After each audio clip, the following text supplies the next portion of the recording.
নমস্কার, অ্যাস্ট্রোসেক চ্যানেলে আসার জন্য সকলকে অসংখ্য ধন্যবাদ। আজ আমরা আলোচনা করব রাশি লগ্নের তৃতীয় রাশি অর্থাৎ মিথুন রাশি বা লগ্নের জাতক জাতিকাদের এই নতুন বছরের প্রথম মাসটি ঠিক কিরকম যেতে চলেছে। অর্থাৎ আমরা জানুয়ারি মাস নিয়ে আলোচনা করব এবং এই জানুয়ারি মাসে গ্রহদের ট্রানজিট ঠিক কিরকম থাকবে সেই সম্পর্কে আলোচনা করব এবং সেই গ্রহদের ট্রানজিটের প্রভাবে আপনারা কি কি ফলাফল পেতে চলেছেন সেই সম্পর্কে একটু অগ্রিম ধারণা দেওয়ার চেষ্টা করব। যেহেতু মিথুন রাশি বা লগ্নের মানুষদের অধিপতি দেবতা বুধ এবং এই 2025 সালটির যে নিয়ন্ত্রক গ্রহ তা হলো মঙ্গল, সুতরাং প্রথমেই আমরা আলোচনা করে নেব বুধ এবং মঙ্গলের ট্রানজিট সম্পর্কে। বুধ মাসের শুরুতেই কিন্তু আপনাদের রাশি সাপেক্ষে 4 জানুয়ারি পর্যন্ত ষষ্ঠে বিরাজমান হয়ে থাকছে এবং 4 জানুয়ারির পরবর্তীতে সপ্তমে সঞ্চার করে যাবে। 24 জানুয়ারি পর্যন্ত সপ্তমেই অবস্থান করে থাকবে। 24 জানুয়ারি কিন্তু বুধ আপনাদের রাশি সাপেক্ষে 8th হাউসে গোচর করবে এবং পুরো জানুয়ারি মাসটাই কিন্তু অষ্টমে অবস্থান করে থাকবে।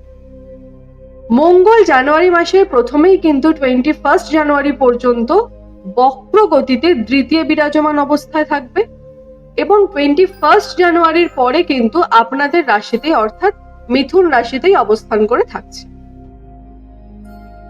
রাহু এবং কেতু পুরো জানুয়ারি মাসটি জুড়েই কিন্তু যথাক্রমে আপনাদের রাশি সাপেক্ষে দশমে এবং চতুর্থে অবস্থান করে থাকবে। বৃহস্পতি পুরো মাসটিতেই আপনাদের রাশি সাপেক্ষে দ্বাদশে অবস্থান করে থাকবে। শুক্র কিন্তু মাসের শুরু থেকে আপ টু 28 jan পর্যন্ত আপনাদের রাশি সাপেক্ষে নবমে বিরাজমান থাকছে। আফটার 28 জানুয়ারি শুক্র দশমে উচ্চ স্থানে সঞ্চার করে যাচ্ছে। মাসের শুরুতেই শনি পূর্ব ভাদ্রপদ নক্ষত্র অবলম্বন করে আপনাদের রাশি সাপেক্ষে কিন্তু নবম ঘরে বিরাজমান থাকছে। রবি মাসের শুরুতেই প্রথম দুটি সপ্তাহ থাকছে আপনার রাশি সাপেক্ষে 7th হাউসে এবং আফটার 14 ফেব্রুয়ারি রবি সঞ্চার করে যাচ্ছে 8th হাউসে। মোটামুটি ভাবে আমরা মিথুন রাশি বা লগ্নের সাপেক্ষে কিন্তু দেখে নিলাম যে গ্রহগত ট্রানজিট ঠিক কিরকম হবে এই জানুয়ারি মাসটিতে। এবারে আমরা আলোচনা করে নেব এই গ্রহগত ট্রানজিট এই জানুয়ারি মাসে আপনাদের কি কি প্রভাব দিতে চলেছে। সর্বপ্রথম আমরা আলোচনা করব এই পুরো জানুয়ারি মাসটিতে আপনাদের শরীর স্বাস্থ্য ঠিক কিরকম। দেখুন, মঙ্গলের যে ট্রানজিট বা গোচর তা কিন্তু এই জানুয়ারি মাসটিতে আপনাদের খানিকটা শারীরিক সমস্যার মধ্যে দিয়ে ভোগাবেন। কিছু ক্ষেত্রে কিন্তু কোনো সার্জারিরও প্রয়োজন লক্ষিত হতে পারে। বিশেষত যারা ব্যাক পেইন রিলেটেড কোনো সমস্যায় ভুগছিলেন, খানিকটা এজড পারসন, তাদের জন্য কিন্তু আপনাদের কোমরের সমস্যা বা ব্যাক পেনের কোনো সমস্যা কিন্তু বাড়তে লক্ষিত হতে পারে এবং সেক্ষেত্রে কিন্তু সার্জারিরও কোনো প্রয়োজনীয়তা এই জানুয়ারি মাসটিতে কিন্তু তৈরি হতে পারে। এছাড়াও মিথুন রাশিও বা লগ্নের অধিপতি গ্রহ যেহেতু বুধ, সুতরাং 24 জানুয়ারি বুধ কিন্তু আপনাদের 8th হাউসে সঞ্চার করে যাচ্ছে এবং এই সময়কালটিতেও কিন্তু হেলথ আপনাদের যথেষ্ট অনুকূলে থাকবে না। হেলথের দিকে কিন্তু এই পুরো জানুয়ারি মাসটি আপনাদের যথেষ্ট সচেতন থাকতে হবে, তা না হলে কিন্তু খানিকটি শারীরিক সমস্যার সম্মুখীন আপনাদের হতে হবে। এছাড়াও যেহেতু এই 2025 সালটি মঙ্গলের সাল মানেই কিন্তু শারীরিক অসুস্থতাতে ভোগান্তি এগুলো কিন্তু থাকবে এই পুরো বছরটি জুড়ে। আপনারা যদি চান তো মিথুন রাশি বা লগ্নের সাপেক্ষে যে বার্ষিক ফলাফলের ভিডিওটি রয়েছে মিথুন রাশির, সেটি কিন্তু একবার পারলে আপনারা দেখে নিতে পারেন। উপরে আই বাটনে দেওয়া রইল, আপনারা অবশ্যই এই ভিডিওটি একবার দেখে নেবেন। এরপরে আমরা একটু নজর দিয়ে নেবো যে অর্থ বা কেরিয়ারের দিক থেকে এই জানুয়ারি মাসটি আপনাদের কেমন যাবে।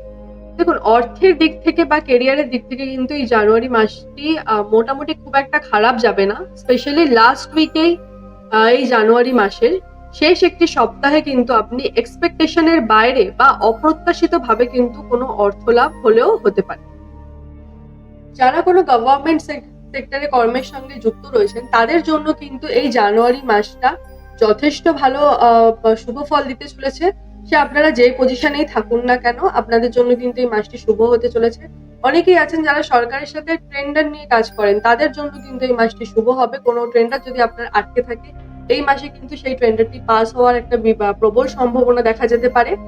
এছাড়া যারা ক্রিয়েটিভ ফিল্ডের সঙ্গে যুক্ত মানুষেরা, অর্থাৎ আপনাদের নৃত্যশিল্পী, সঙ্গীত শিল্পী বা অ্যানিমেশন বা প্রেস রিলেটেড কোনো ওয়ার্ক বা কোনো রাইটিং এর কাজের সঙ্গে কোথাও যুক্ত আছেন, বা অভিনয়ের সঙ্গে যুক্ত রয়েছেন, নাট্যশিল্পী বা অনলাইনের কোনো কাজের সঙ্গে যুক্ত রয়েছেন, তাদের প্রত্যেকের জন্য কিন্তু এই মাসটি অত্যন্ত শুভ হতে চলেছে। Hotel, cloud kitchen, tour and travels এর কাজের সঙ্গে যারা যুক্ত, তাদের কিন্তু অর্থের দিক থেকে যথেষ্ট সচেতন থাকতে হবে। তা না হলে এই মাসটিতে কিন্তু খানিকটা ফাইন্যান্সিয়াল লস আপনাদের হতে পারে। এছাড়াও এই জানুয়ারি মাসে রিয়েল এস্টেট বা জমি জমা সংক্রান্ত কোনো কাজের সঙ্গে যারা যুক্ত রয়েছেন, তাদেরকে কিন্তু খানিকটা সতর্কতা অবলম্বন করে চলতে হবে, নইলে কিন্তু এই মাসটিতে আপনাদেরও ফাইন্যান্সিয়াল লস হতে পারে। এই মাসে করা যেকোনো যারা জমি জমা সংক্রান্ত কোনো কাজের সঙ্গে রয়েছেন, তাদের কিন্তু পেপার পত্র ভালোভাবে দেখে তবেই কিন্তু ইনভেস্টমেন্ট করা উচিত। সুতরাং hotel, cloud kitchen, tour and travels and real estate, এই ৩টি বা ৪টি সেক্টরের মানুষদের কিন্তু যথেষ্ট সচেতন থাকতে হবে এই জানুয়ারি মাসটা। কোনো রকম অ্যানালাইসিস না করে কিন্তু কোথাও ইনভেস্ট করবেন না, অ্যান্ড ইনভেস্ট করার পূর্বে কিন্তু ভালোভাবে সেখানে সবকিছু খতিয়ে দেখে নেবেন যে ঠিক আছে কিনা। তা না হলে কিন্তু ফাইন্যান্সিয়াল লস হওয়ার প্রবণতাটা কিন্তু প্রচুর পরিমাণে থাকে। এছাড়াও যারা প্রাইভেট কোম্পানিতে রয়েছেন, তাদের জন্য কিন্তু এই সময়কালটা অত্যন্ত ফেভারে থাকবে। পুরো মাসটি জুড়ে আপনারা কিন্তু ফেভারেবল পজিশনে থাকবেন। মানি মার্কেটের সঙ্গে জড়িত মানুষদের এই জানুয়ারি মাসের শেষ ২টি সপ্তাহ কিন্তু অত্যন্ত শুভ হয়ে থাকবে। মানি মার্কেট অর্থাৎ যারা কোনো ব্যাংকিং রিলেটেড কাজের সঙ্গে যুক্ত, বা ইন্স্যুরেন্স রিলেটেড কোনো কাজ করেন, বা শেয়ার মার্কেটে কোথাও কোনো কাজ করেন, তাদের জন্য কিন্তু এই সময়কালটি অত্যন্ত শুভ হতে চলেছে। এর পরবর্তীতে আমরা আলোচনা করব বা পার্সোনাল লোনের সম্পর্ক, কোনো লোন রিলেটেড কোনো কোম্পানিতে যদি আপনি কাজ করে থাকেন, তাদের জন্য এই সময়কালটা কিন্তু অত্যন্ত শুভ হতে চলেছে। টিচার প্রফেশনের সঙ্গে যুক্ত মানুষদের কিন্তু জব লোকেশন চেঞ্জ হওয়ার মতো একটা পরিস্থিতি তৈরি হতে পারে, বা খানিকটা কর্মের জায়গায় কিন্তু ডিস্টার্ব ফিল আপনারা করতে পারেন। এছাড়াও ব্যয়ের পরিমাণ কিন্তু এই জানুয়ারি মাসটাতে প্রবল পরিমাণে বৃদ্ধি পেতে দেখা যাবে। তার কারণ ভ্রমণ হতে পারে, বা তার কারণ শারীরিক অসুস্থতাও কিন্তু হতে পারে। জানুয়ারি মাসটায় কিন্তু যেমনি আপনারা ভালো কিছু পাবেন, সেমনি এক্সপেন্স কিন্তু আপনাদের এই মাসটাতে হবেই। সুতরাং জানুয়ারি মাসটাতে চেষ্টা করবেন যে যারা এই কোনো জায়গাতে ইনভেস্ট করার জন্য ভাবছেন, স্পেশালি আমি যেই ৩টে-৪টে সেক্টর বলে দিলাম, এই ৩টে-৪টে সেক্টরে কিন্তু ইনভেস্টমেন্ট করার পূর্বে ভালোভাবে খতিয়ে তবেই করবেন। আর বাকিদের জন্য আপনাদের শারীরিক যে দুর্বলতা, তার কারণে কিন্তু খরচ হতে পারে, বা আপনাদের ভ্রমণের কারণে খরচ হতে হবে, সেগুলো কিন্তু দেখা যাবে। সুতরাং সেই জায়গায় একটুখানি আপনারা সচেতন থাকবেন। এর পরবর্তীতে আমরা আলোচনা করে নেব শিক্ষা নিয়ে, যে উচ্চশিক্ষা বা দিকটা ঠিক কিরকম থাকবে। পড়াশোনার সঙ্গে যুক্ত ছাত্রছাত্রীদের কিন্তু এই জানুয়ারি মাসটি অত্যন্ত শুভ যেতে চলেছে। এই সময় স্টুডেন্টরা কিন্তু সঠিক মনোযোগ বসাতে সক্ষম হবেন পড়াশোনায়। মিথুন রাশির জাতক বা জাতিকারা যে স্টুডেন্টরা রয়েছেন, তাদের জন্য এটা। হায়ার এডুকেশনের সঙ্গে যুক্ত ছাত্রছাত্রীরা কিন্তু যথেষ্ট ভালো ফলাফল পেতে চলেছেন, বা ভাগ্যের ফেভার কিন্তু আপনারা এই সময় পাবেন। মেন্টর টিচারদের সহায়তা কিন্তু এই সময়কালে কাম্য। সুতরাং যারা পড়াশোনার সঙ্গে যুক্ত রয়েছে, তাদের জন্য সময়কালটা অত্যন্ত শুভ। হায়ার স্টাডির জন্য যারা বাইরে বিদেশে গিয়ে পড়াশোনা করতে চাইছেন, তাদের কিন্তু এই জানুয়ারি মাসটা অত্যন্ত শুভ। এবার আমরা চলে আসবো খানিকটি সম্পর্কের মধ্যে, বা সম্পর্ক ঠিক এই 2025-এর জানুয়ারি মাসে, অর্থাৎ প্রথম মাসটিতে ঠিক এরকম যাবে। জানুয়ারি মাসের প্রথম ৩টি সপ্তাহ কিন্তু প্রিয়জন বা পারিবারিক ক্ষেত্রে কিছুটা মনোমালিন্য লক্ষ্য করা যাবে। সেটা কিন্তু সাডেন আসবে এবং ক্ষণিক সময়ের জন্য হবে। এই নয় যে মনোমালিন্যটা এখন এরকম চলছে যে এখন ৪-৫ দিন ধরে কথা নেই, বা কেউ কারোর মুখ দেখে না, সেরকম কিন্তু নয়। মানে সামান্য মনোমালিন্যতা হলো, আবার কিন্তু ১৫-২০ মিনিটের মধ্যে সেই জিনিসটা ঠিক হয়ে গেল। এরকম একটা পরিস্থিতি কিন্তু বারংবার হবে এই পুরো মাসটি জুড়ে। এবং এই সময়কালে পরিজনদের সাথে কিন্তু খানিকটা মাথা ঠান্ডা রেখে আপনাকে কথা বলা উচিত, বা বুঝে শুনে কিন্তু বাক্য প্রয়োগ করার দিকটা একটু মাথায় রেখে চলতে হবে আপনাকে। এছাড়া প্রেমের সম্পর্কের সঙ্গে লিপ্ত যারা আছেন, তাদের জন্য কিন্তু সম্পর্কে ঘনিষ্ঠতা বৃদ্ধি পেতে দেখা যাবে, এবং সম্পর্ক আগের তুলনায় অনেক মধুরতর হতে চলেছে আপনাদের জীবনে। যারা কিন্তু প্রেম জীবনে রয়েছে, বিবাহিত নয়, তাদের জন্য। বৈবাহিক সম্পর্কের জন্য কিন্তু এই মাসটি অত্যন্ত শুভ। খালি আপনাদের স্বামী স্ত্রীর মধ্যে কিন্তু কারোর একজনের কিন্তু শারীরিক সমস্যা দেখা যেতে পারে, এবং সেদিকে কিন্তু একটু যত্ন নিতে হবে।